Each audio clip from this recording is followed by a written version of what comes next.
Alright, what we got here is your typical furnace that you're going to find in a mobile home. It's a downdraft because you're pushing the air down. It's going underneath your mobile home. Now, a lot of people want to go out and they want to buy the biggest, baddest filter, most expensive filter. But when you do that, you're restricting the airflow.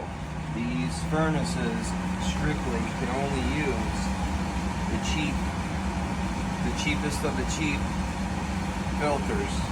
And you got to replace them every month to 3 months, depending on how much you use it and how dirty you are, I guess. So, yeah, it's very easy to install them and take them out. As you can see, you just put this on the core is what I do. Sometimes they like to try to slide out like that, and it's just the trick is just to hold this right here, pick it up, and you're going to see 2 slots at the very top. 1, 2. There's 2 slots in here. You see the 2 grooves in there. Those have to go into that.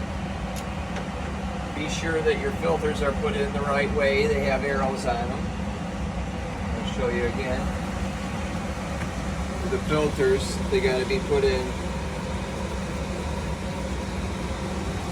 See the arrow? There's the arrow right there. So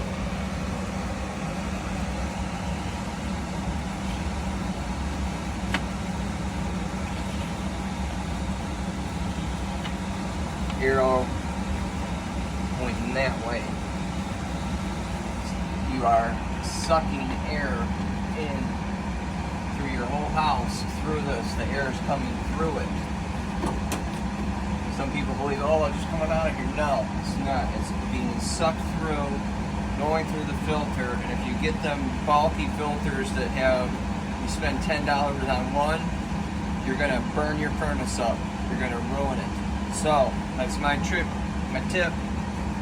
I got a lot of many skills and talents. HVAC is one of them. Check me later.